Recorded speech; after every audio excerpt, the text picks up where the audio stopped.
भारत के शासन तंत्र की अगर चर्चा की जाए तो इतिहास को दो भागों में देखा गया, एक ईसा पूर्व, एक ईसा पश्चात। परंतु 2014 के बाद भारतीय शासन तंत्र की अगर चर्चा होगी तो बिफोर नरेंद्र मोदी और आफ्टर नरेंद्र मोदी देश जिस हालात से गुजर रहा था, यहाँ के प्रशासनिक संस्थाएं, जासूसी संस्थाएं, सेना और स्थानीय पुलिस तक आमने सामने थे। उन परिस्थितियों में से देश को निकाल करके ले आना, वैश्विक मंच पर भारत के पासपोर्ट की हैसियत को बड़ा करना, भारतीय नागरिक को दुनिया सम्मान की दृष्टि से देखे, इतना ही विचार नहीं। कभी पाकिस्तान भी हमें अपना समकक्ष लगता था और भारी दिखता था, आज अमेरिका भी मजाक दिखता है। दुनिया के महानतम जिन शासकों की चर्चा होगी तो समुद्रगुप्त या अमेरिका में निक्सन, उस श्रेणी में नरेंद्र मोदी का भी नाम अब जुड़ गया है। चाणक्य नीति जिन चक्रवर्ती सम्राटों की बात करता है, वैश्विक राजनीति में कोई किसी का स्थायी न शत्रु होता है न स्थायी मित्र होता है। शत्रु और मित्र की इतनी ही परिभाषा है कि जो भारत राष्ट्र के साथ चल रहा है वो हमारा मित्र है, जो हमारी अपेक्षाओं और आशाओं पर खरा उतरता है वह हमारा मित्र है। अन्यथा दुनिया अलग अलग कोणों से पश्चिम का जो राष्ट्रवाद है वो सिर्फ और सिर्फ अपना हित सोचता है। भारतीय राष्ट्रवाद वैश्विक हित सोचता है। अन्यथा दुनिया के किसी भी धर्मशास्त्र में सर्वे भवन्तु सुखिनः शब्द नहीं है। अगर यह है तो बृहदारण्यकोपनिषद में है, सनातन हिंदू धर्म के ही धर्मशास्त्रों में है। सही मायने में हम विश्व का और प्राणी मात्र का कल्याण चाहते हैं। अगर इस भावना को लेकर के भारतीय ऋषि परंपरा के अधिष्ठान पर कोई शासन तंत्र आज है तो वह शासन तंत्र श्रद्धेय नरेंद्र मोदी का है, जिसे हमें हृदय से स्वीकार करना चाहिए। जो लोगों के दिलों पर राज करे उसे सरताज कहते हैं, लेकिन इस्लाम में इसके लिए किस तरीके से व्याख्या की गई है, हमारे साथ जानकारी साझा करने के लिए मुस्लिम धर्मगुरु मुफ्ती मौलाना साहबुद्दीन रजवी बरेलवी हैं। समझ लेते हैं उनसे। सर, कहते हैं कि जो लोगों के दिलों पर राज करे उसे सरताज कहते हैं, लेकिन इस्लाम में ऐसा क्या कुछ है, क्या कहा गया है कि जो बादशाह के लिए जरूरी होता है?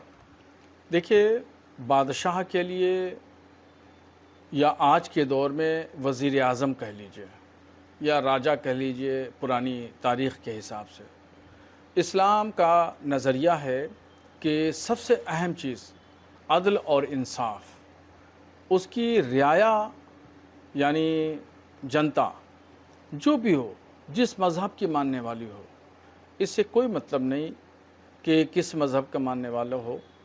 इस्लाम ने तो जो उस दौर में जो खिलाफत तख्त खिलाफत हुआ करता था, यानी सत्ता इक़्तिदार हुआ करती थी, और उसका जो बादशाह इस्लाम हुआ करता था, तो उसका वसूल था कि इंसाफ और अदल हर एक के साथ करेगा, चाहे मुस्लिम रियाया है या गैर मुस्लिम रियाया है।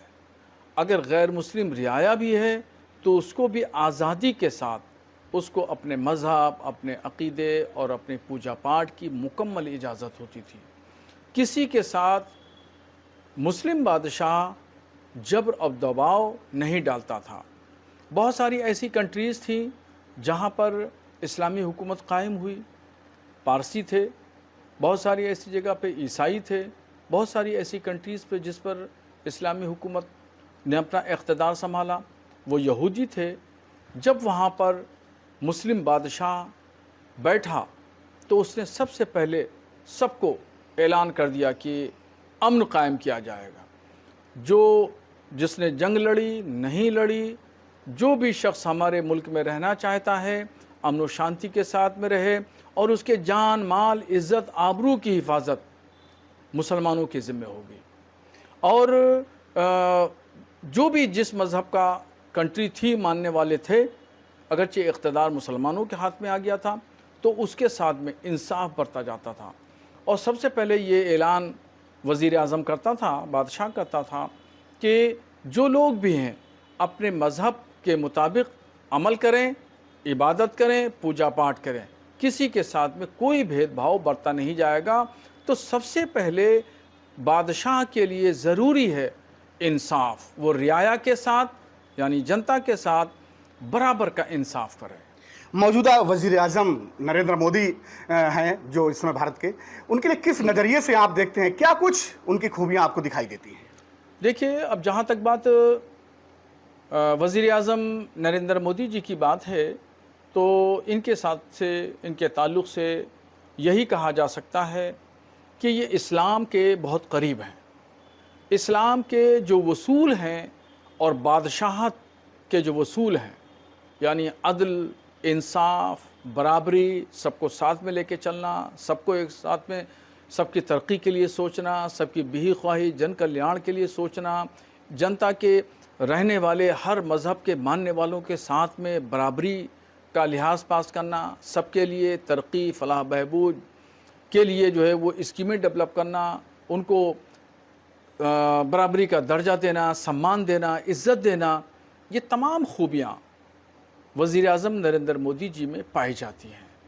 और वो वाकई मैं बहुत करीब से देखता हूँ, उनकी बातों को मैं सुनता हूँ, और जहाँ तक मैंने उनसे मुलाकात की और मेरी जो आमने सामने बात हुई, तो उसमें मैं देखता हूँ कि उनके अंदर जो इंसाफ है, अदल का जो पैमाना है, वो बिल्कुल बहुत ज़्यादा इस्लाम के उसूलों के करीब है। जिस तरीके से मुस्लिम बादशाह रियाया के साथ में इंसाफ पसंदी का काम करते थे, ऐसे ही प्रधानमंत्री नरेंद्र मोदी जी भी रियाया के साथ यानी हिंदुस्तान की 150 करोड़ जनता के साथ वो इंसाफ की काम के लिए काम करते हैं। उन्होंने मुझसे ख़ुद कहा था एक मुलाकात में कि जब मैं मुख्यमंत्री हुआ करता था गुजरात का, तो मैं वहाँ कहता था गुजरात वासी, और अब मैं प्रधानमंत्री हूँ तो मैं कहता हूँ भारतवासी। फिर आगे उन्होंने कहा कि मैं हिंदू, मुसलमान, सिख, ईसाई के शब्दों का इस्तेमाल नहीं करता हूँ, इसमें तफरीक होती है, ऊंच नीच की बात आती है, और मैं जितने भी मज़हब के मानने वाले हैं सबको भारतवासी कहता हूँ, सबको बराबर का दर्जा देता हूँ, सबका इज़्ज़त सम्मान करता हूँ। इसलिए मैं किसी संप्रदाय का नाम नहीं लेता हूँ, सभी कहता हूँ सब हमारे भारतीय हैं और सब हमारी जो है रियाया हैं, और उनका मैं मुखिया हूँ। तो मुखिया का ही काम है सबकी देखभाल करना। ये उन्होंने बात खुद मुझसे कही थी। इससे मुझे बड़ा अच्छा लगा और मैं उनकी बातों से बड़ा प्रभावित हुआ। और यही वजह है कि भारत का मुसलमान वज़ीर आज़म नरेंद्र मोदी को पसंद करता है। तमाम ऐसी सरकारी योजनाएं हैं भारत सरकार की जिसमें किसी भी तरीके का देखा गया है कि कोई ना भेदभाव है ना कुछ भी। तो कुछ ऐसी योजनाएं अगर आपके जेहन में आ रही हो तो बता दीजिए कि जिनमें मुसलमान भी पूरी तरीके से शरीक हैं, हिंदू भी और बुद्ध भी, ईसाई भी, सभी तरीके से उसमें लाभ ले रहे हैं। अब देखिए, यानी कई योजनाएं हैं। प्रधानमंत्री आवास योजना है, और आयुष्मान भारत योजना है, और इसके बाद में उज्ज्वला योजना, जो गैस सिलेंडर दिए गए, सब लोगों को मकानात दिए गए, इसमें किसी तरीके से कोई भेदभाव नहीं बरता गया। सबसे ज़्यादा गरीब मुसलमान हैं, तो प्रधानमंत्री आवास योजना में जो मकान मिले वो सबसे ज़्यादा मुसलमानों को मिले। आयुष योजना में 5 लाख से जो इलाज होता है वो गवर्नमेंट अपने कोटे से कराती है। गरीब जो भी शख्स है, जिस कम्युनिटी का सबसे ज़्यादा गरीब है, उसको सबसे ज़्यादा फ़ायदा मिला। इस तरीके से ऐसे ही स्वच्छ भारत योजना है। ये स्वच्छ भारत योजना एक ऐसी योजना प्रधानमंत्री ने अपने इब्तदाई दौर में वज़ारत उज़्मा जब उन्होंने संभाली, उसके बाद में जो शुरू किया था, इसने तो इनकलाब ला दिया। और गांव-गांव की जो महिलाएं थीं, चाहे हिंदू हो या मुसलमान, जो स्वच्छ के लिए खेतों में जाती थीं, दूर दूर उनको जाना पड़ता था और बड़ी परेशानियों का सामना करना पड़ता था। मगर जब इन्होंने शुरू की, गांव में एक एक आदमी को एक एक घर में स्वच्छ भारत मिशन के तहत जो है टॉयलेट दिए गए, और आज जो है वो आज वो महिलाएं जो खेतों में जाती थी वो महफूज हो गई और वो उनको कहीं जाने की अब कोई दिक्कत नहीं है। ये योजना ऐसी योजना है कि इसने पूरे भारत में इनकलाब ला दिया है। तो यह है मुफ्ती मौलाना साहबुद्दीन रजवी बरेलवी, मुस्लिम धर्मगुरु हैं। इनका साफ तौर पर कहना है कि जिस तरीके से मुस्लिम बादशाह तमाम अपनी जनता के ऊपर, जनता के दिलों पर राज करते थे, वहीं आज प्रधानमंत्री नरेंद्र मोदी भी जनता के दिलों में बसते हैं, चाहे वो हिंदू हो या मुसलमान हो, उनके दिलों में बसते हैं, उनके दिलों पर राज करते हैं। मैं रामविलास सक्सेना, न्यूज़ 18 बरेली।